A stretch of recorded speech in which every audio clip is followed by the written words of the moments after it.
பெரிய செல்வந்தர் போட்டி வச்சாராம், ஒரு நீச்சல் குளம், அதில் யார் வேணாலும் குதித்து அந்த பக்கம் போய் கரையேறலாம். அந்த நீச்சல் குளத்தில் விஷப்பாம்புலாம் கிடக்கு. யார் துணிஞ்சி அந்த விஷப்பாம்பு இருக்கிற குளத்தில் குதித்து அந்த பக்கம் போய் கரையேறானோ அவனுக்கு ஒரு 100 ஏக்கர் நிலம் கொடுப்பேன். அது வேண்டான்னா ஒரு 1000 ஆடு கொடுப்பேன். அதுவும் வேண்டான்னா என் பொண்ணை கொடுப்பேன் அப்படின்னு போட்டி வச்சார். அதான் மாப்பிள்ளையை தேர்ந்தெடுக்கிறதுக்கு அவர் ஒரு வழி, நீச்சல் குளத்தில் குதிச்சு கரையேறணும். இப்போ அந்த ஊரில் இருக்கிற இளைஞர்கள்லாம் வந்து பார்க்குறாங்க அந்த குளத்தில் குதிக்கணும்னு. ஆனால் குளத்தில் ஒரு விஷப்பாம்புலாம் கிடக்கு.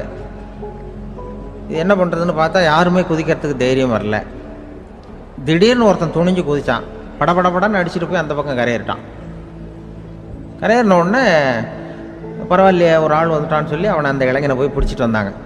அந்த பெரியவர் கேட்டார், ஏப்பா இவ்வளவு பெரிய விஷப்பாம்பெல்லாம் கிடக்கிற நீச்சல் குளத்தில் நீ துணிஞ்சு குதித்து கரையேறி இருக்கிற, உனக்கு என்ன 1000 ஏக்கர் நிலம் கொடுத்துருவா, 100 ஏக்கர் நிலம் கொடுக்கவா சொல்கிறப்படி அப்படின்னா வேண்டாம் சார்ன்ட்ருக்கான். ஓஹோ அப்படின்னா ஒரு 1000 ஆடு வேணுமா உனக்கு அப்படின்னா அதுவும் வேண்டாம் சார். ஓ அப்படின்னா என் பொண்ணு வேணுமா அப்படின்னா அதுவும் வேண்டாம் சாருங்கிறான். அப்புறம் எதுக்குடா குதிச்சுன்ட்டு என்ன உனக்கு என்ன தான் வேணும் அப்படின்னு கேட்டிருக்கார். என்னை எவன் பிடிச்சி தள்ளி விட்டவன்னு தெரியணும் அப்படின்ட்டுருக்கான். அதுக்காக அவன் பார்த்துருக்கான். அப்படி இருந்தால் தான் துணிச்சல் வரும் இந்த காலத்தில். எதுக்கு இவ்வளவு சங்கடம்லாம் வச்சாங்கன்னா, ஒரு குடும்பத்துக்கு தலைவராக வர வேண்டிய ஒரு ஆள், கணவனாக இருக்க வேண்டியவனுக்கு துணிச்சல் இருக்கா, தைரியம் இருக்கா அப்படிங்கிறது பார்க்குறதுக்காக இப்படிப்பட்ட தேர்வு முறைகள்லாம் வச்சுருந்தாங்க அந்த காலத்துலலாம். இப்போலாம் கல்யாணம் பண்ணுறது ஆளுக்கு நேரில் பார்க்காமலே கூட கல்யாணம் நடக்குது இன்டர்நெட்டில். இப்போ சர்டிஃபிகேட் கேட்குறாங்க, நோய் நொடி இல்லாமல் இருக்காரா பாரு, காட்டுக்கெலாம் போக வேண்டாம், நேராக ஆஸ்பத்திரிக்கு போய் ஒரு சர்டிஃபிகேட் வாங்கிட்டு வா, உனக்கு ஒன்றும் வியாதி இல்லைன்னு ப்ரூவ் பண்ணு, அதுக்கப்புறம் பார்த்துக்கலாம், மற்றதை பேசுவோம் அப்படின்னு சொல்லி அப்படி இருக்குது நிலைமை. அதனால் குடும்பத்தில் வந்து அந்த கணவனாக இருக்கிற வேண்டியவனுக்கு பொறுப்பு அதிகம். ஏன்னா எல்லாத்தையும் அனுசரித்து போக வேண்டியதாக வந்தான். அப்படி தான் இருக்குது. அது ஒன்றுக்கு மேலே இந்த கல்யாணம் பண்ணிக்கிறாங்க, அது ரொம்ப அவஸ்தை. ஒருவனுக்கு ஒருத்திங்கிறது நம்ம இதெல்லாம் சொல்கிறது. ஒன்றுக்கு மேற்பட்ட திருமணங்கள் வந்து சங்கடத்தில் தான் கொண்டு வந்து விடும். நிறைய சொல்லுவாங்க. உலகத்திலேயே ஒரு பெரிய இது என்ன தெரியுங்களா, இயற்கை வந்து நிர்ணயம் பண்ணுது. இப்போ வந்து நம்ம சில பேருக்கு எனக்கு பொம்பளை பிள்ளை வேண்டாம் ஆம்பளை பிள்ளை வேண்டான்னு சொல்லி இந்த ஸ்கேன் பண்ணி என்னென்னவோ பண்ணிகிட்டு இருக்கிறாங்கல்ல. ஆனால் இயற்கை வந்து அந்த 50-50 ரேஷியோவை அது வந்து மெயின்டைன் பண்ணிகிட்ருக்கு. இந்த உலகத்தில் ஒரு அதிசயமான உண்மை என்னென்னா, 116 ஆம்பளை பிள்ளை பிறந்தா 100 பொம்பளை பிள்ளை பிறகுதான். உலக அளவில் 116 ஆம்பளை பிள்ளை பிறந்தா 100 பொம்பளை பிள்ளை பிறகுது. இது எதுக்கு 16 அதிகமாக பிறக்குதுன்னா, அந்த வாலிப வயசு அடையிறதுக்குள்ளே 16 செத்து போகுது. 16 அங்கங்கே ஓடுறது கொஞ்சம் முரட்டுத்தனமாக போகிறதுனால செத்து போகுது. அந்த 50-50 இந்த ஒருத்தருக்கு ஒருத்தங்கிற ரேஷியோவை இயற்கை வந்து மெயின்டைன் பண்ணிகிட்டு இருக்கு. அது ஒரு பெரிய அதிசயம். அதை விட பெரிய அதிசயம் என்னென்னா, இந்த உலக யுத்தம் நடந்தது இல்லை, முதல் உலக யுத்தம், 2வது யுத்தம், அப்போ பார்த்துருக்குறாங்க, கணக்கு எடுத்துருக்குறாங்க. அந்த யுத்தம் முடிஞ்ச பிறகு 116 ஆம்பளை பிள்ளைக்கு பதிலாக 160 170 பிறக்க ஆரம்பிச்சுதான்.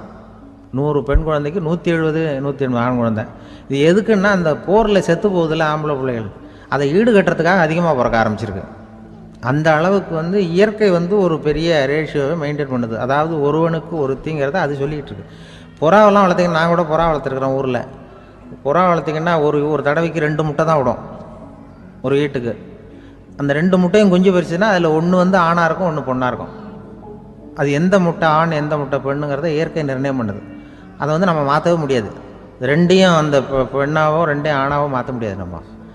அதனால் அந்த இயற்கையை புரிஞ்சுக்கிட்டு நாம் நடந்துக்கணும். அதனால தான் ஒரு கணவன் ஒரு மனைவி, அதான் ஒருத்தருக்கு ஒருத்தங்கிறது. ஒன்றுக்கு மேலேனா சங்கடம் தான். ஒரு பஸ்ஸில் வந்து ரெண்டு பெண்கள் வந்துக்கிட்டு இருந்தாங்களாம், பஸ்ஸு பிரயாணம். 2 பெண்கள் வந்து பக்கத்தில் உட்காந்துருக்காங்க. அந்த கண்டக்டரை கூப்பிட்ருக்காங்க, இங்கே வாயா அப்படின்னு அந்த ஒரு அம்மா கூப்பிட்ருக்கு. என்னம்மா அப்படின்ட்டுருக்கார். வந்து இந்த ஜன்னலை திறந்து விட்டு போ அப்படின்னு. சரின்னு பக்கத்தில் இருந்த ஜன்னலை திறந்து விட்டு அவர் போயிட்டார். பக்கத்தில் இருந்தம்மா உடனே இங்கே வாயா மறுபடியும் வாயான்னு கூப்பிட்ருக்கு. வந்து என்ன இந்த ஜன்னலை மூடி விட்டு போ அப்படின்ட்டுருக்கு. மூடி விட்டு போனார். மறுபடியும் அந்த முன்னாடி கூப்பிட்டது வாமா வாயான்னு மறுபடியும் கண்டக்டரை கூப்பிட்டு, என்ன இந்த பார், இந்த ஜன்னலை வந்து நீ மூடி வச்சின்னா நான் மூச்சு திணறி செத்து போடுவேன். அப்புறம் உடனே பக்கத்தில் இருந்தம்மா தபாரியா அந்த அம்மா பேச்சை கேட்டுட்டு நீ திறந்து வச்சின்னா நான் குளிர் தாங்காமல் செத்து போடுவேன் அப்படின்ட்டு அவர் தலையை பிச்சுக்கிறார் கண்டக்டர். என்னடா பெரிய ரொம்ப போச்சேன்னு, கொஞ்சம் தூரம் பிரயாணம் இதில் கூட அட்ஜஸ்ட் பண்ணி போகக்கூடாதா அப்படின்னு. அப்போ அந்த பஸ்ஸில் பின்னாடி ஒருத்தன் கடைசி சீட்டில் வெயில் தாங்காமல் சட்டையெல்லாம் கட்டி போட்டுட்டு ஒரு கிராமத்து ஆள் பீடி குடிச்சிட்டு வரான். அவர் கூப்பிட்ருக்கான் அந்த ஆள், அந்த கண்டக்டர் இங்கே வாயா, அங்கே என்ன தகராறு அப்படின்னு. அந்த எதிர்த்து வீட்டுக்காரன் வந்தானே முன்னாடி பஞ்சாயத்துக்கு, அது மாதிரி கண்டக்டர் இங்கே வாயா, அவன் ஏன் நீ என்ன சொல்ல போகிற அப்படின்ட்டு வந்திருக்கான். சட்டையெல்லாம் கட்டி போட்டு பீடி குடிக்கிறோம், பீடி புகையை ஊதி விட்டு அங்கே என்ன தகராறு அப்படின்னு கேட்டிருக்கான். ஒன்றும் இல்லையா, அந்த அம்மா வந்து ஜன்னலை திறந்தா செத்து போவேங்கிறது, இந்த அம்மா ஜன்னலை மூடுனா செத்து போவேங்கிறது, நான் என்னையா பண்ணுறது ஒரு ஆள், இதுக்கு ஏன் ஏன் கவலைப்படுறேன், நான் சொல்கிறத கேள், நான் தீர்த்து வைக்கிறேன் பிரச்சனையை அப்படின்னு சொல்லிவிட்டு பீடியை எடுத்துவிட்டு புகையை ஊதிவிட்டு சொன்னானான். கொஞ்ச நேரம் அந்த ஜன்னலை மூடி வை, அந்த அம்மா செத்து போவோம், அப்புறம் திறந்து வை, இந்த அம்மா செத்து போவோம், நாம் நிம்மதியாக போகலாம் அப்படின்னு சொல்லிட்டு பீடி குடிக்க ஆரம்பிச்சிட்டான். அவருக்கு கோவம் வந்துட்டுது கண்டக்டருக்கு. நீ உனக்கு என்னையா நீ பாட்டுக்கு சொல்லிட்டு கொடுவ, அந்த 2 அம்மாவும் செத்து போச்சுன்னா அவங்க வீட்டுக்காரனுக்கெல்லாம் யார் பதில் சொல்கிறது அப்படின்னா, கவலையே படாத, 2 பேருக்கும் நான் தான் வீட்டுக்காரன். அதனால தான் அந்த யோசனையை சொன்னேன் அவங்ககிட்ட. அப்புறம் இது ஒரு சீன தேசத்து அரசர் இருந்தார். அவருக்கு வயசாயிட்டுது. அவருக்கு அடுத்தபடியாக அவருடைய புள்ள பட்டத்துக்கு வரணும், ஆட்சி பொறுப்பை ஏற்றுக்கணும். ஒரு நல்ல தலைவனுக்கு இருக்க வேண்டிய பண்புகள்லாம் தன்னுடைய மகனுக்கு இருக்கணும்னு விரும்பினார் அந்த அரசர். அதனால் இளவரசனை பக்கத்தில் இருந்த ஒரு குரு கிட்ட அனுப்புனார். இளவரசன் அவர்கிட்ட போய் சேர்ந்தான். அந்த குரு என்ன பண்ணார் தெரியுமா, இவனை பார்த்து சொன்னார், இதை பாருப்பா, நீ என்ன பண்ணுற, இப்போவே பக்கத்தில் இருக்கிற காட்டுக்கு போ, நடுக்காட்டில் போய் ஒரு இடத்துல உட்காந்துக்கோ, அங்கே என்னென்ன சத்தம்லாம் உன் காதில் விழுதுன்னு கவனித்து கேளு, உன் காதில் விழுந்த ஓசைகள் என்னென்னங்கிறத என்கிட்ட வந்து சொல்லு, அதுதான் எனக்கு தெரியணும், உனக்கு வேலையும் அதுதான் அப்படின்னு சொல்லி அனுப்பி வச்சுட்டார். இளவரசன் காட்டுக்கு போனான். குரு சொன்னபடியே ஒரு இடத்துல உட்காந்து கவனித்து கேட்டான். அதுக்கப்புறம் குருக்கிட்ட திரும்பி வந்தான். என்னென்ன சத்தம்லாம் கேட்ட அப்படின்னு கேட்டார் குரு. குருவே, காட்டில் நான் பறவைகள் சத்தம்லாம் கேட்டேன், மிருகங்களின் ஓசையையும் கேட்டேன், இதை தவிர இடி மின்னல் மழை இதுகளோட சத்தத்தையும் கேட்டேன் அப்படின்னா. குரு யோசனை பண்ணார், நீ இன்னமும் சரியாக கேட்கல, அதனால் மறுபடியும் காட்டுக்கு போ, கொஞ்ச நாள் தங்கியிருந்து கேட்டுட்டு வா அப்படின்னார். இளவரசனுக்கு ஒன்றும் புரியல. இருந்தாலும் குருவின் கட்டளையாச்சே, மறுக்க முடியுமா? உடனே அவன் மறுபடியும் காட்டுக்கு போனான், ஒரு இடத்துல உட்காந்தான், கொஞ்ச நேரம் உன்னிப்பாக கவனித்து கேட்டான். சில நாள் கழித்து குருக்கிட்ட திரும்பி வந்தான். குருவே, இந்த தடவை சில துல்லியமான சத்தங்களை எல்லாம் கேட்டான். தேனி பறக்கிற சத்தம், நீரோடையின் மெல்லிய ஓசை, இதெல்லாம் கேட்டேன்னா. குரு சிரித்தார். நீ மறுபடியும் காட்டுக்கு போ, இன்னும் சில நாள் அங்கே இரு, முழுமையாக கவனமாக கேட்டுக்கிட்டு வா அப்படின்னு சொல்லி அனுப்பி வச்சுட்டார். இளவரசனுக்கு குழப்பம் அதிகமாயிட்டுது, ஒன்றுமே புரியல. மறுபடியும் காட்டுக்கு போனான், மௌனமாக ஒரு இடத்துல உட்காந்துட்டான், அப்படியே தியானத்தில் ஆழ்ந்துட்டான். சில நாளில் அவனுக்கு இதுவரை கேட்காத ஓசைகள்லாம் கேட்க ஆரம்பிச்சிட்டுது. இதைத்தான் நான் கேட்கணும்னு என்னுடைய குரு எதிர்பார்த்துருக்கிறாருங்கிறத புரிஞ்சுக்கிட்டான். உடனே குரு கிட்ட ஓடனான். குருவே, இந்த தடவை காதுகளுக்கு கேட்க முடியாத சில ஓசைகளை கூட என்னால் உணர முடிஞ்சுது. பூ மலருகிற ஓசை, சூரியனால் பூமி சூடாகிறப்போ எழுகிற ஓசை, காலை பனித்துளி இந்த புல்லுலாம் குடிக்கிற ஓசை, இது எல்லாம் என்னால் நல்லா கேட்க முடிஞ்சுது அப்படின்னா. குருவுக்கு இப்போ தான் திருப்தி ஏற்பட்டு தான். இளவரசனை பார்த்து சொன்னார், இதை பாருப்பா, இப்போ தான் நாட்டை ஆளுகிற தகுதி உனக்கு வந்திருக்குது அப்படின்னு சொல்லி அதுக்கு விளக்கமும் கொடுத்தாராம். எந்த அரசன் தன்னுடைய மக்களின் இதயம் பேசுகிற மௌன மொழியை, மௌன வார்த்தைகளை கேட்குறானோ அவன்தான் ஆள தகுதி உள்ளவன். எந்த அரசன் தன்னுடைய மக்களின் உணர்ச்சிகளை உண்மையாக உணர்றானோ அவன்தான் முதன்மையான அரசன். போலி வார்த்தைகளை மட்டும் கேட்டுட்டு பல மௌன ராகங்களை காதில் வாங்கிக்காதவன் அரசனே இல்லை. எந்த நாட்டில் எப்போ ஒரு அரசன் தன்னுடைய மக்களின் உணர்ச்சிகளை கேட்க மறுக்கிறானோ அன்னையிலேருந்தே அந்த நாடு அழிய தொடங்குது அப்படின்னு அர்த்தம். இதுதான் அந்த குரு இளவரசனுக்கு போதிச்சது. வாயால் பேசுகிறத மட்டும் கேட்டு ஏமாறப்படாது, உணர்ச்சிகளையும் கேட்கறதுல தான் மனப்பக்குவம் உண்டாகும். மக்கள் உணர்ச்சிகளை புரிந்து கொள்ளாத அரசர்கள் நீடிச்சிருக்க முடியாது. அது மாதிரி நாடுகளில் அடிக்கடி குழப்பம் வந்தால் உண்டாகும். அப்படி இருந்தால் அடிக்கடி ஆட்சி மாறிக்கிட்டு இருக்கும். அப்படிப்பட்ட ஒரு தேசம், அங்கே ஒரு சிறைச்சாலையில் 3 கைதிகள் பேசிக்கிட்டு இருந்தாங்க. ஒருத்தன் சொன்னான், நான் இந்த நாட்டு ராஜாவை எதிர்த்து பேசிக்கிட்டு இருந்தேன், அதனால் என்னை பிடிச்சி கொண்டாந்து இங்கே போட்டுட்டாங்க அப்படின்னா ஒருத்தன். இன்னொருத்தன் சொன்னான், நான் இந்த நாட்டு ராஜாவை ஆதரித்து பேசிக்கிட்டு இருந்தேன், அதனால் என்னை பிடிச்சி கொண்டாந்து இங்கே தள்ளிவிட்டாங்க அப்படின்னா.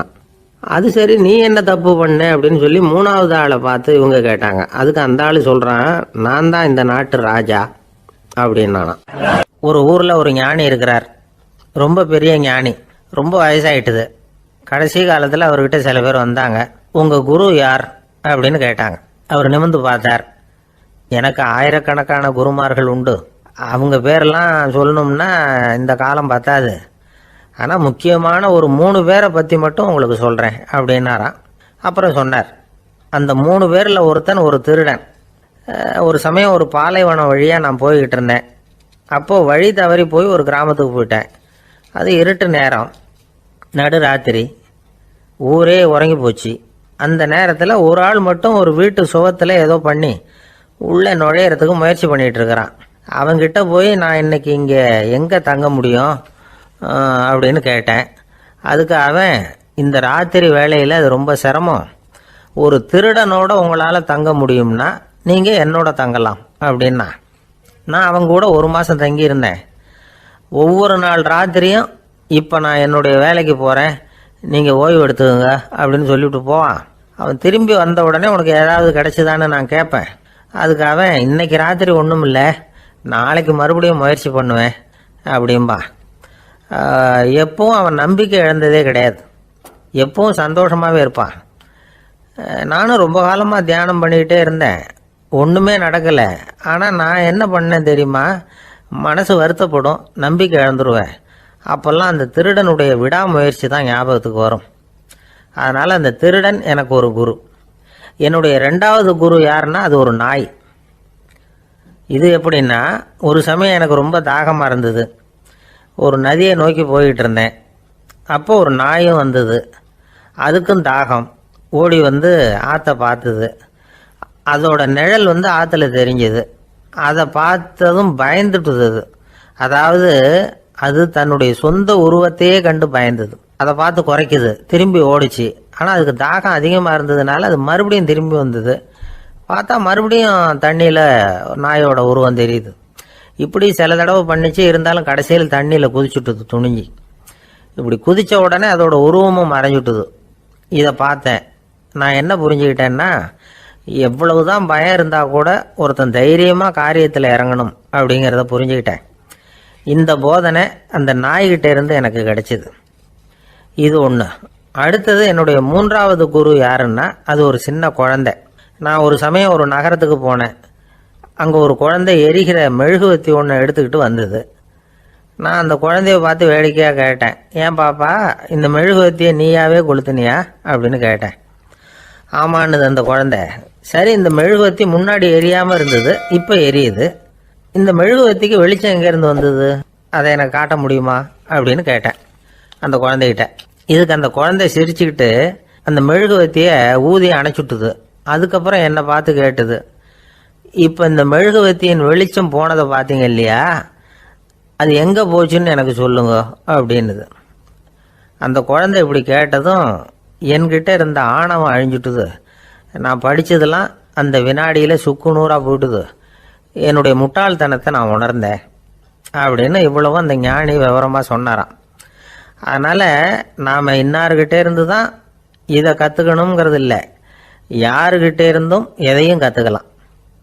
நம்மால் ஒருத்தன் ஒரு நாய் வளர்த்துக்கிட்டு இருந்தான். அந்த நாய்க்கு வால் கிடையாது, யாரோ ஏற்கனவே வெட்டி எடுத்துட்டாங்க. இந்த நாய் தான் சார் எனக்கு குரு, அதுகிட்டே இருந்து கூட நான் பாடம் கற்றுக்கிட்டு இருக்கிறேன் அப்படின்னா. அப்படி என்ன கற்றுக்கிட்டேன் இந்த வால் இல்லாத நாய்கிட்டே இருந்து அப்படின்னு கேட்டோம். நாம் யாருக்கிட்டையும் வாலாட்டக்கூடாது அப்படிங்கிற பாடத்தை அதுகிட்டே இருந்து தான் நான் கற்றுக்கிட்டேன் அப்படின்னா. ஒருத்தர் சிகரெட்டும் கையுமா வந்தார். சார், இந்த புகைப்பிடிக்கிற பழக்கத்தை நிறுத்தி போடணும்னு தான் பார்க்குற முடியலன்னார். புகைப்பிடிக்கிறத நிறுத்துறது ரொம்ப சுலபம் சார் அப்படின்னார் இன்னொருத்தர். எப்படி சொல்கிறீங்கன்னு கேட்டார் அவர். நான் கூட ஏற்கனவே 10 தடவை அந்த பழக்கத்தை நிறுத்தி இருக்கிறேன் சார் அப்படின்னார் இவர். இதுலேருந்து என்ன தெரியுது, புகைப்பழக்கத்தை திடீர்னு விட்டு விடுறதுங்கிறது ரொம்ப கஷ்டம்னு தெரியுது. இருந்தாலும் இது சம்பந்தமான ஆராய்ச்சி, அனுபவம், இது ரெண்டையும் அடிப்படையாக வச்சு சில வழிமுறைகளை சொல்கிறாங்க. அதாவது புகைப்பிடிக்கிறத நிறுத்துறதுக்கு 10 வழிகள் உண்டு அப்படின்னு சொல்கிறாங்க. அது என்னங்கிறது தெரிஞ்சுக்கிட்டா உபயோகப்படுதான்னு பார்க்கலாமே. முதல் கருத்து என்னன்னா, கொஞ்ச நாளைக்கு புகைப்பிடிக்கிற நண்பர்களை விட்டு விலகி இருக்கணும். இதனால் புகைப்பிடிக்கிற ஆசை குறையும், அந்த பழக்கத்தை மறுபடியும் ஆரம்பிக்கப்படாதுங்கிற எண்ணம் உறுதிப்படும். 2வது கருத்து, புகைப்பிடிக்கிறதை எதிர்த்து தீவிரமாக பிரச்சாரம் செய்ய ஆரம்பிச்சிடணும். அது அடுத்தவங்களுக்கும் உபயோகப்படும், உங்களுக்கும் உபயோகப்படும். உங்கள் உள்ளுணர்வை அது தூண்டும், உங்களை உறுதி கொள்ள வைக்கும். மூன்றாவது கருத்து என்னன்னா, தினமும் 2 தடவை குளிக்கணும். எப்படி தெரியுமா? முதல்ல வெது வெதுப்பான தண்ணீர், அப்புறம் குளிர்ந்த தண்ணீர், இப்படி மாறி மாறி குளிக்கணுமா. 4வது கருத்து, உடற்பயிற்சிகள் செய்யணும். மூச்சு வாங்குற மாதிரியான பயிற்சிகள் ரொம்ப நல்லதான். பிராணாயாமம் அப்படிங்கிற மூச்சு பயிற்சி ரொம்ப நல்லதுங்கிறாங்க. அப்புறம் 5வது கருத்து, சாப்பாடு மிதமாக இருக்கணும், சீராக இருக்கணும். பச்சை காய்கறிகள், பழங்கள் சாப்பாட்டில் சேர்த்துக்கலாம். அடிக்கடி கொஞ்சம் கொஞ்சமாக சாப்பிட்டு ரத்தத்தில் சர்க்கரையின் அளவை பராமரிக்கணும். இது நரம்புகளை அமைதிப்படுத்தும். 6வது கருத்து என்னன்னா, ரொம்ப நேரம் பசியோடு இருக்கக்கூடாது. புகைப்பிடிக்கிறத நிறுத்த முயற்சி செய்யும் பொழுது எடை குறைப்பு நடவடிக்கைகளை மேற்கொள்ளக்கூடாது. 7வது கருத்து, காப்பி, தேநீர், மதுபானம், அப்புறம் போதைப் பொருள்கள் கலந்த உணவுகள் இதெல்லாம் வேணாம். புகைப்பிடிக்கிறத அதெல்லாம் ஊக்கப்படுத்தும். கடுகு, மிளகு, அப்புறம் காரமான பொருள்களை தவிர்க்கணும். உப்பு அளவை குறைக்கணும். தினமும் 10 குவளை தண்ணீராவது குடிக்கணும். வெறும் தண்ணி புகைப்பிடிக்கிற ஆவலை தணிக்குதான். 8வது கருத்து, கையில் சிகரெட்டு, புகையில ஏதாவது இருந்தால் உடனே தூக்கி எறிஞ்சிருங்க. அது கையில் இருக்கிற வரைக்கும் புகைப்பிடிக்கிற ஆசை வந்துக்கிட்டே இருக்கும். 9வது கருத்து என்னன்னா, இறை நம்பிக்கை உள்ளவங்க புகைப்பிடிக்கிற எண்ணம் வர்றப்போவெல்லாம் பிரார்த்தனை செய்ய ஆரம்பிச்சுடலாம். 10வது கருத்து, உங்களுக்கு ரொம்பவும் வேண்டியவங்க யாரோ அவங்கக்கிட்ட எல்லாம் நீங்கள் புகைப்பிடிக்கிறத நிறுத்தி விட்டதா சொல்லிவிடுங்க. இந்த 10 வழிகளையும் கடைபிடிக்க ஆரம்பிச்சுட்டா புகைப்பிடிக்கும் பழக்கத்தை நிறுத்தி விடலாம் அப்படின்னு சொல்கிறாங்க அனுபவப்பட்டவங்க. முயற்சி பண்ணி பார்க்கலாம். ஒரு முக்கியமான இடத்துல நின்றுக்கிட்டு இருந்தார் ஒருத்தர். அங்கே இன்னொருத்தர், ஏன் சார் இந்த இடத்துல சிகரெட் பிடிக்கலாமா அப்படின்னு அனுமதி கேட்டார். இந்த இடத்துல சிகரெட் பிடிக்கக்கூடாதுங்க அப்படின்னாரு இவர். நீங்கள் இப்படி சொல்கிறீங்க, ஆனால் இந்த இடத்துல கீழே நிறைய சிகரெட் துண்டுகள் கிடக்குதே, அவங்கெல்லாம் யார்? அவங்கெல்லாம் உங்கள் மாதிரி என்கிட்ட அனுமதி கேட்காதவங்க அப்படின்னாராம் இவர். ஒரு ஊரில் ஒரு பெரிய ஞானி இருந்தார். அவர் படுக்கையில் இருந்தார். இன்னும் கொஞ்ச நேரம்தான் அவர் இந்த உலகத்தில் இருக்க போகிறார். அவரை சுற்றி ஏகப்பட்ட கூட்டம். ஏற்கனவே அவருடைய உபதேசங்களை கேட்டவங்க பல பேர் அவரை சுற்றி நிற்கிறாங்க. அந்த ஞானி மெதுவாக கண்ணை திறந்து பார்க்குறார். எல்லாரும் அவருடைய கடைசி வார்த்தையை கேட்கறதுக்காக அவளோட காத்துக்கிட்டு இருக்கிறாங்க. அந்த ஞானி மெதுவாக பேச ஆரம்பித்தார். நான் என்னுடைய வாழ்நாள் பூராவும் உங்களுக்கு நிறைய போதனைகள் சொல்லிக்கிட்டு இருக்கிறேன்.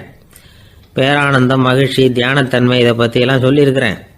இப்போ நான் வேற ஒரு கரைக்கு போய்கிட்டு இருக்கிறேன். நான் இனிமேல் இந்த கரையில் இருக்க மாட்டேன். நீங்கள் நான் சொன்னதையெல்லாம் கேட்டீங்க, ஆனால் எதையும் நீங்கள் நடைமுறைப்படுத்தி பார்க்கல.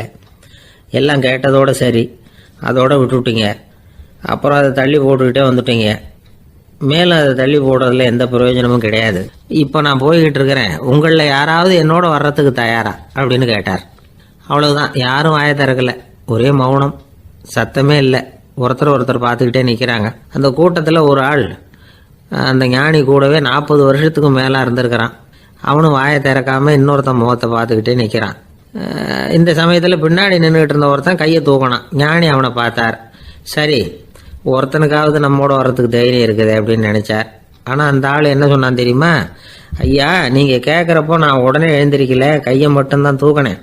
என்ன காரணம்னா, நான் எப்படி அடுத்த கரைக்கு சேர்றதுங்கிறது தெரிஞ்சுக்கிறதுக்காக தான். அந்த விவரத்தை மட்டும் இப்போ உங்ககிட்ட இருந்து நான் தெரிஞ்சுக்க ஆசைப்படுறேன். ஏன்னா இப்போ நான் உங்கள் கூட வர்றதுக்கு தயாராக இல்லை. எவ்வளவோ காரியங்களை நான் இன்னும் இங்கே முடிக்க வேண்டி இருக்குது. வீட்டுக்கு ஒரு விருந்தினர் வந்திருக்கிறார். என்னுடைய இளைய மகனுக்கு கல்யாணம் பண்ணி வைக்கணும்.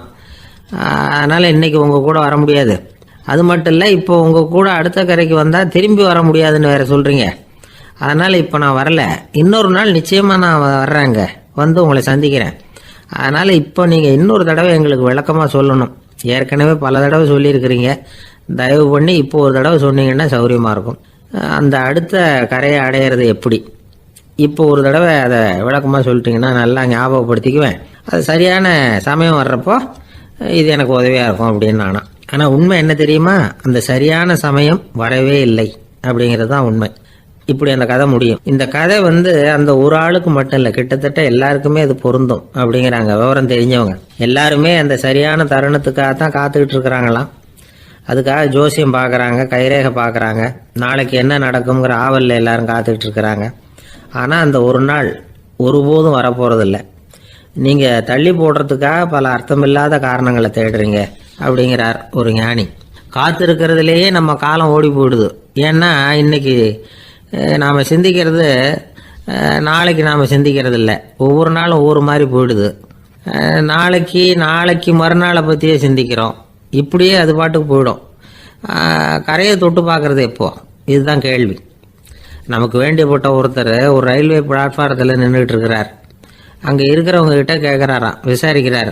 ஏங்க கிழக்க போகிற ரயில் போயிட்டுதுங்களான்னாராம். போயிட்டுதுன்னு இருக்கிறாங்க. கொஞ்ச நேரம் கழிச்சு ஏங்க மேற்க போகிற ரயில் போயிட்டுதுங்களான்னு கேட்டிருக்காரு. போயிட்டுதுங்களான் இருக்காங்க. அப்புறம் கொஞ்ச நேரம் கழிச்சு மறுபடியும் ஏங்க 10:30 மணி வண்டி போயிட்டுதான்னு கேட்டிருக்காரு. தொடர்ந்து காலையிலேருந்து சாயந்தரம் வரைக்கும் இப்படி ஒரே இடத்துல நின்றுட்டு கேட்டுக்கிட்டே இருக்கிறார்.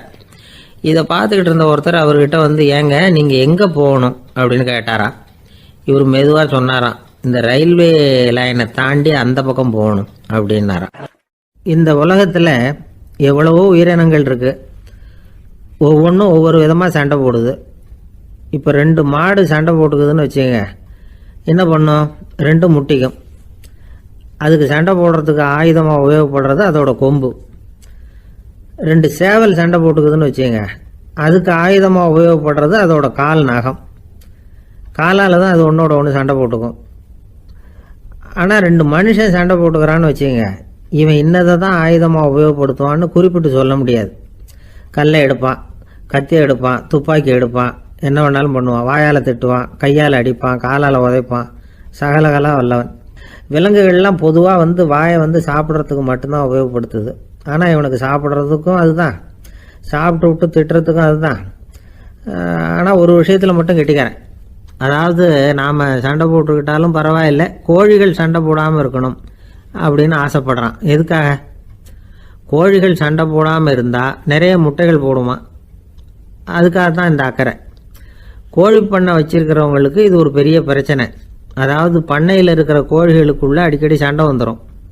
அதனால் முட்டை உற்பத்தி குறைஞ்சிரும். சரி, இதுக்கு என்ன பண்ணுறது?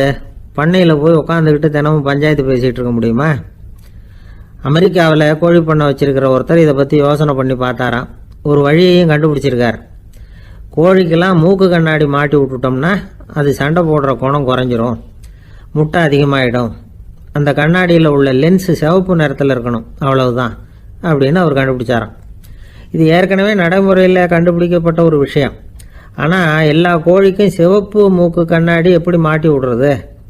அப்படியே மாட்டி விட்டாலும் அது நழுவாமல் இருக்கணுமே. இப்போ நாமெல்லாம் நடு விரலால் மூக்கு கண்ணாடி நடுவில் தொட்டு அப்படி ஸ்டைலாக சரி பண்ணிக்கிறோம். அது மாதிரி கோழி எப்படி சரி பண்ணிக்கும்? இதுதான் பிரச்சனை. இதுக்கு அவர் என்ன வழி கண்டுபிடிச்சாருன்னா, கோழிக்கெல்லாம் மூக்கு கண்ணாடிக்கு பதிலாக விழியொட்டு வில்லைகள், கான்டாக்ட் லென்ஸ், அதை பொருத்தி விட்டா என்ன அப்படின்னு யோசனை பண்ணார். அதே மாதிரி பண்ணார். அதே மாதிரி செஞ்சு பார்த்தார், வெற்றி. அதுக்கப்புறம் கோழியெல்லாம் சண்டை போட்டுக்கலையாம், சமாதான பிரியர்கள் ஆகிட்டு தான். கோழிகளுக்கு இயல்பாகவே சண்டை போடுற குணம் உண்டு. ஆனால் அதோட கண்ணுக்கு பார்க்குற பொருள்லாம் ரோஜா நிறத்துலையோ அல்லது இன்னும் சொல்ல போனால் அழுத்தமான சிவப்பு நிறத்துலையோ தெரிஞ்சதுன்னா சண்டை போடுற குணம் குறைஞ்சிருதான். அந்த சமயத்தில் அது அதிகமாகவும் முட்டையிட ஆரம்பிச்சுடுதான். அதே நேரத்தில் இறை எடுக்கிறத கூட குறைச்சிக்குதான். இது ஏன் இப்படி பண்ணுதுங்கிறது விஞ்ஞானிகளுக்கு இன்னமும் புரியலையா. எப்படியோ அமெரிக்க கோழிகள்லாம் கான்டாக்ட் லென்ஸ் பொருத்திக்க ஆரம்பித்தாச்சு. கோழி கழுத்தை பிடிச்சிக்கிட்டு ஒரு சில வினாடிகளில் அதை பொருத்தி விட்றாங்களாம். கோழியோட ஆயுள் பூரா அது அப்படியே இருக்குமா.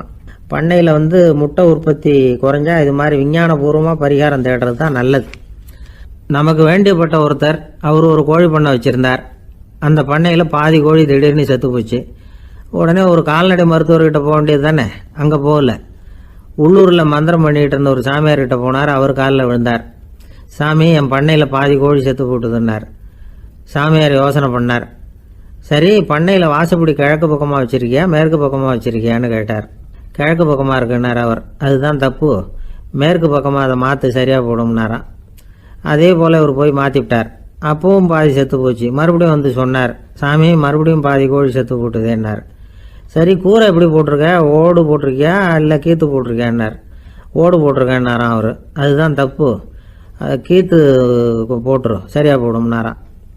சரின்னு போய் அதையும் மாற்றி பார்த்தார். மறுபடியும் போயிட்டுது, கோழி செத்து போச்சு. வந்தார். மறுபடியும் பாதி செத்து போச்சு சாமின்னு வந்தார். இவரும் யோசனையை மாற்றி மாற்றி சொல்லிகிட்டே இருக்கிறார். இப்படி அவரும் மாற்றி மாற்றி பார்த்தார். 6வது தடவையாக அவரை தேடிட்டு வந்தார். அந்த சமயத்தில் இவர் ரொம்ப தீவிரமாக யோசனை பண்ணி பார்த்துட்டு, அது சரிப்பா, நீயும் என்கிட்ட சளைக்காமல் வந்துக்கிட்டு இருக்கிற, நானும் யோசனை சொல்லிகிட்டு இருக்கேன். இப்போவும் உங்ககிட்ட சொல்கிறதுக்கு என்கிட்ட யோசனை நிறையா இருக்குது, ஆனால் சோதிக்கிறதுக்கு உங்ககிட்ட கோழி இல்லையே, என்ன பண்ணுறது அப்படின்னாராம் இவர். திருநெல்வேலி மாவட்டத்தில் கோவில்பட்டிக்கு பக்கத்தில் உள்ள ஊர் கடம்பூர். காமராசர் முதலமைச்சராக இருந்த காலம். கடம்பூரில் ஒரு பள்ளி சீரமைப்பு மாநாடு நடக்குது. அந்த பக்கத்தில் உள்ள பள்ளிக்கூடம்லாம் அதில் கலந்துக்குது. கண்காட்சி வேற, ஊர் பூரா விழா கோலம். மறுநாள் மாநாடு நடக்க போகுது. ஆனால் முதல் நாளே மழை பிடிச்சிக்கிட்டுது. மறுநாளும் அது விடாமல் பேஞ்சிக்கிட்டு இருக்குது. காமராசர் காலையிலேருந்து பல்வேறு நிகழ்ச்சிகளில் கலந்துக்கிட்டு சாயந்தரமாக கடம்பூருக்கு வந்து சேர வேண்டியவர். மழை பேஞ்சிக்கிட்டு இருக்கிறதுனால நிகழ்ச்சி ரத்தாயிடுமோ என்னமோ அப்படின்னு எல்லாரும் சந்தேகப்பட்டுக்கிட்டு இருக்கிறாங்க. அவர் கோவில்பட்டி பயணிகள் விடுதியில் இருக்கிறார். கடம்பூர்லேருந்து சில பேர் போய் அவரை சந்திக்கிறாங்க. மழை பெஞ்சிக்கிட்டு இருக்குதே, என்ன செய்யலாம் அப்படின்னு கேட்குறாங்க. மழை பெஞ்சா நல்லது தானே, அதுக்காக மாநாட்டை எதுக்காக ரத்து செய்யணும்? ஆசிரியர்கள் எவ்வளவு கஷ்டப்பட்டு ஏற்பாடு பண்ண மாநாடு, கட்டாயம் வந்துடுறேன் அப்படின்னாராம் காமராசர். உடனே புறப்பட்டார். மழையை பொருட்படுத்தாத மக்கள் கூட்டம். அது கலையாமல் காத்துக்கிட்டு இருக்கிறாங்க அவ்வளோ பேரும். தலைவர் வந்துட்டார்னு தெரிஞ்சது ஜனங்களுக்கு ஏகப்பட்ட உற்சாகம். ஜனங்கள் அவ்வளவு உற்சாகமாக வரவேற்றாங்க. மாநாடு ஆரம்பமாச்சு. மலர் மாலைகள் மலை மாதிரி குவிய ஆரம்பிச்சுட்டுது. வரிசையாக ஒவ்வொரு கல்வி நிலையம் சார்பாகவும் வரவேற்பு பத்திரம் வாசித்து கொடுக்குறாங்க. என்ன வாசிக்கிறாங்கங்கிறத காமராசர் கூர்ந்து கவனிக்கிறார். ஏகப்பட்ட புகழ் மொழிகள், ரொம்ப பாராட்டி புகழ்ந்து என்னென்னமோ வாசிச்சுக்கிட்டு இருக்கிறாங்க. கொடை வள்ளலே, குணக்குன்றே, மலையே, கடலே, இப்படி தமிழ் மொழியில் பாராட்டுறதுக்கு எத்தனை வார்த்தைகள் உண்டோ அத்தனையும் அதில் சேர்த்துருக்குறாங்க. காமராசர் பொறுமை இழந்துட்டார். போதும் போதும், உங்கள் எல்லாரையும் பார்த்து 2 வார்த்தை பேசிவிட்டு போகிறதுக்காக தான் நான் வந்திருக்கிறேன். எல்லாரும் மழையில் சிரமப்பட்டு நின்றுக்கிட்டு இருக்கிறீங்க, இப்படி என்ன புகழ்ந்து படிச்சுக்கிட்டே இருந்தால் எப்படி அப்படின்னாராம். அதுக்கப்புறம் பேசி முடிச்சிருக்கிறார். மாநாட்டு நிகழ்ச்சிகள் முடிஞ்சதும் இன்னொரு நிகழ்ச்சியில் கலந்துக்கிறதுக்காக புறப்பட்டாராம். ஒரு திறந்த ஜீப்பில் அவரை ஊர்வலமாக அழைச்சிக்கிட்டு போயிருக்கிறாங்க. தெருவில் 2 பக்கமும் ஏகப்பட்ட கூட்டம். அங்கங்கே ஜீப்பை நிறுத்தி ரோஜா மாலை, ஜருக மாலை இப்படி போட்டுக்கிட்டே இருக்கிறாங்க. அதையெல்லாம் அப்படி அப்படியே வாங்கி அங்கங்கே நின்றுக்கிட்டு இருந்த குழந்தைகள்கிட்டையும் தாய்மார்கள்கிட்டையும் கொடுத்துக்கிட்டே போகிறார். அந்த சமயத்தில் கூட்டத்துக்கு அப்பால் ஒரு பெரியவர் கையில் ஒரு மல்லிகை சரத்தோடு நின்றுட்டு இருக்கிறார். அவரால் முண்டி அடிச்சுக்கிட்டு முன்னால் வர முடியல. காமராசர் இதை கவனிக்கிறார். அவ்வளவுதான், உடனே நிறுத்தப்பா வண்டிய அப்படிங்கிறார். ஜீப்பு நிற்கிது. டிரைவரை பார்த்து, அதோ பார், அங்கே ஒருத்தர் நிற்கிறார் பார், அவரை இங்கே அழைச்சிட்டு வா அப்படின்னாராம். கூட்டம் வழி விடுது. அந்த பெரியவரை கிட்டத்தில் அழைச்சிட்டு வர்றாங்க. காமராசர் அவரை பார்த்து, வாங்க வாங்க, நல்லா இருக்கீங்களா அப்படின்னு சத்தம் போட்டு உற்சாகமாக விசாரிக்கிறாராம். பெரியவர் கண்களில் கண்ணீர், பேச்சு வரல. மல்லிகை சரத்தை அவருக்கு போடுறார். கொஞ்ச நேரம் அவர்கிட்ட பொறுமையாக பேசிக்கிட்டு இருந்துட்டு அவரை அனுப்பி வைக்கிறார் காமராசர். பெரியவர் போனதுக்கு அப்புறம் காமராசர் பக்கத்தில் இருந்தவங்க கிட்ட சொல்கிறார் அந்த பெரியவரை பற்றி. அந்த காலத்தில் ரொம்ப கஷ்டப்பட்டவர் இவர், ஜெயிலுக்கு போனவர் அப்படின்னு ரொம்ப உருக்கமாக நெகிழ்ந்து போய் சொல்கிறார். இதில் ஒரு விஷயத்தை கவனிங்க. தன்னை புகழ்ந்து படிக்கப்பட்ட வாழ்த்து மடலை படிக்க வேணாம்னு தடுத்து நிறுத்தினார். எங்கேயோ ஒரு மூலையில் கையில் ஒரு 4 முழம் மல்லிகை சரத்தோடு ஒதுங்கி நின்றுக்கிட்டு இருந்த அந்த தொண்டரை அவ்வளவு பெரிய கூட்டத்துக்கு நடுவுலையும் தேடி கண்டுபிடிச்சி கிட்டத்தில் கூப்பிட்டு அவர் கொடுத்த அன்பு மாலையை வாங்கி கழுத்தில் போட்டுக்கிட்டார். அதுதான் காமராசர். தோல்விகள் கூட அவரை கொஞ்சம் கூட பாதித்ததில்லை. ஒரு பொது தேர்தலில் அவர் தோற்று போகிறார். தொண்டர்கள்லாம் அழறாங்க. அதில் ஒருத்தர் மெதுவாக காமராசர்கிட்ட போய், என்ன தலைவரே, நீங்கள் கூட தோற்று போயிட்டீங்களே அப்படின்னு கலக்கமாக சொல்லியிருக்கிறார். அதுக்கு காமராசர், நான் கூட தோற்று போகிறதுக்கு பேர் தான்ப்பா ஜனநாயகம் அப்படின்னாராம். ஆஃபீஸில் வேலை பார்க்குற ஒருத்தர் வந்தார். பேசாமல் ஒரு 10 நாள் லீவு போட்டுடலாமா பார்க்குறேன் அப்படின்னார். ஏன்னு கேட்டோம். என்னுடைய மேலதிகாரி ஒரு முசுடு சார், அவர்கிட்ட வேலை பார்க்குறது ரொம்ப கஷ்டமாக இருக்குது அப்படின்னார். ஆஃபீஸில் வேலை பார்க்குறவங்கெல்லாம் ஒரு விஷயத்தை நல்லா ஞாபகத்தில் வச்சுக்கணும். மேலதிகாரிங்கிறவர் ஒரு பெரிய மகான் இல்லை, அவரும் ஒரு மானிட பிறவி தான். சராசரி மனுஷனுக்குள்ள பலம் பலவீனம் 2ம் அவருக்கும் உண்டு. அதனால் அவரை கொஞ்சம் அனுசரித்து போகிறதுக்கு பழகிறது தான் நல்லது. மேலதிகாரிகளில் பல வகை உண்டு. அதில் முக்கியமாக 3 வகை. அதில் ஒரு வகை எப்படி தெரியுமா? உங்களை ஒரு வேலை செய்கிற மெஷினாக மட்டுமே நினைக்கக்கூடிய வகை. இவங்கள்லாம் எப்படின்னா, எங்கேயாவது வெளியூர் போயிருந்தா கூட அங்கேருந்து ஃபோன் பண்ணுவாங்க, அந்த வேலை என்னாச்சு, இந்த வேலை என்னாச்சு அப்படின்னு. இவங்களுக்கெல்லாம் உங்கள் நலனை பற்றியோ உங்கள் குடும்பத்தை பற்றியோ அக்கறை இருக்காது. நீங்கள் சொல்கிற யோசனை எதுவும் இவங்ககிட்ட எடுபடாது. கொடுத்த வேலையை பாரு, நீ எனக்கு புத்தி சொல்ல வேணாம் அப்படிம்பாங்க. இவங்களை அனுசரித்து போகிறதுக்கு ஒரே வழி, இவங்க எதை சொன்னாலும் சரின்னு சொல்லிவிட்டு வேலையை கவனிக்க வேண்டியது தான். இவங்கக்கிட்ட வேற எந்த கேள்வியும் கேட்டுக்கிட்டு இருக்கக்கூடாது. ஆமாம் சாமி போடுறது கௌரவ குறைச்சல் இல்லை, அது ஒரு அலுவலக சௌகரியம், அவ்வளவுதான். இன்னொரு வகையான மேலதிகாரிகள் எப்படி தெரியுமா? இவங்கெல்லாம் ஆஃபீஸ் வேலையை பற்றி அதிகமாக கவலைப்பட்டுக்கிட்டு இருக்க மாட்டாங்க. தங்களுடைய சொந்த இமேஜ் பாதிக்கப்படக்கூடாதுங்கிறதுலையே கவனமாக இருப்பாங்க. இவங்கெல்லாம் அடிக்கடி உங்கள் நலனை விசாரிப்பாங்க. அதே மாதிரி நீங்களும் அவரை விசாரிக்கணும்னு எதிர்பார்ப்பாங்க. இந்த ரக அதிகாரிகளுக்கெல்லாம் புது வருட வாழ்த்து அனுப்பலாம், பிறந்தநாள் வாழ்த்து அனுப்பலாம். அவருக்கு எங்கேயாவது ஒரு பாராட்டு விழா நடந்தால் முதல் வரிசையில் போய் உட்காந்து உங்கள் முகத்தை காட்டலாம். ஆஃபீஸ் வேலையை மட்டுமே பார்க்குற பணியாளர்கள் இது மாதிரி அதிகாரிகள் கிட்ட நல்ல பேர் வாங்க முடியாது. இன்னொரு வகையான மேலதிகாரிகள் உண்டு. அவங்க எப்படின்னா, ஆஃபீஸ் வேலையை பற்றியும் கவலைப்பட மாட்டாங்க, தனக்கு கீழே வேலை பார்க்குறவங்கள பற்றியும் கவலைப்பட மாட்டாங்க. எக்காரணம் கொண்டும் தன்னுடைய பொசிஷனுக்கு ஆபத்து வந்துடக்கூடாதுன்னே நினைக்கக்கூடியவங்க இவங்க. இவங்களால் கடுமையான வேலை செய்யவும் முடியாது, தீர்மானிக்கவும் முடியாது. எந்த முடிவையும் எடுக்காமல் அப்படியே தள்ளி போட்டுக்கிட்டே போடுவாங்க எல்லாத்தையும். இதனால் என்ன ஆகும்னா, இவருக்கு கீழே வேலை பார்க்குற உங்களுக்கு பொறுப்பு அதிகமாகிடும். இவங்ககிட்ட போய் பிரச்சனையை மட்டும் சொல்லி பிரயோஜனம் இல்லை, அதுக்கான முடிவுகளை நீங்களே சொல்லணும். அப்போ தான் இது மாதிரி அதிகாரிகள்கிட்ட நல்ல பேர் வாங்கலாம். அட்லீஸ்ட் கெட்ட பேர் வாங்காமலாவது காலம் தள்ளலாம். ஆஃபீஸில் வேலை பார்க்குறவங்க முக்கியமாக சில விஷயங்களை ஞாபகத்தில் வச்சுக்கணும். ஆஃபீஸில் நடக்கிற நல்லது கெட்டது எதுவாக இருந்தாலும் உடனடியாக மேலதிகாரிகிட்ட தெரிவிக்கிறது நல்லது. மூன்றாவது மனிதர் மூலமாக அதை அவர் தெரிஞ்சுக்கிறது அவ்வளவு நல்லதில்லை.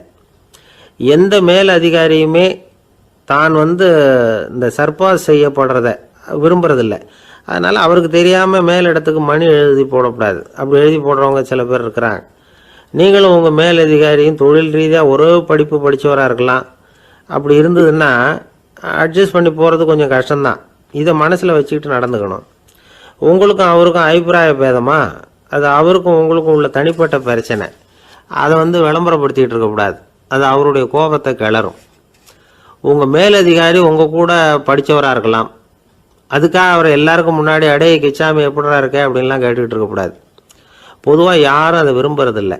இவ்வளவையும் உங்கள் மனசில் வச்சுக்கிட்டு கொஞ்சம் சாமர்த்தியமாக நடந்துக்கிட்டீங்கன்னா ஆஃபீஸ் உங்களுக்கு அவஸ்தையாக இருக்காது, ஆனந்தமாக இருக்கும். ஒரு மேலதிகாரி தன்கிட்ட வேலை பார்க்குற ஒருத்தரை பற்றி ரொம்ப பெருமையாக சொன்னாராம். எங்கள் ஆஃபீஸில் எவ்வளவோ பேர் வேலை பார்க்குறாங்க, எல்லாரும் தினமும் ஏதாவது பிரச்சனைகளை சொல்லிகிட்டு இருப்பாங்க. ஆனால் இவர் ஒருத்தர் மட்டும்தான் இது வரைக்கும் என்கிட்ட எந்த பிரச்சனையும் சொன்னதே இல்லை. அவர் பாட்டுக்கு வருவார், வேலை பார்ப்பார், போயிடுவார் அப்படின்னாராம். நான் உடனே அவ்வளவு பெருமைக்குரிய அந்த ஊழியரை பார்த்து கேட்டேன், ஏன்பா உன்னுடைய மேலதிகாரிகிட்ட நீ எந்த பிரச்சனையும் கொண்டுகிட்டு போகிறதே இல்லையாமே அப்படின்னு கேட்டேன். அதுக்கு அவர் சொல்கிறாரு, ஆமாங்க, அது ஏன்னா அவரால் எந்த பிரச்சனையுமே தீர்க்க முடியாதுங்கிறது எனக்கு நல்லா தெரியும், அதனால் அப்படி செய்கிறேன், வேற ஒன்றும் இல்லை அப்படின்னார் ரொம்ப பொறுமையாக.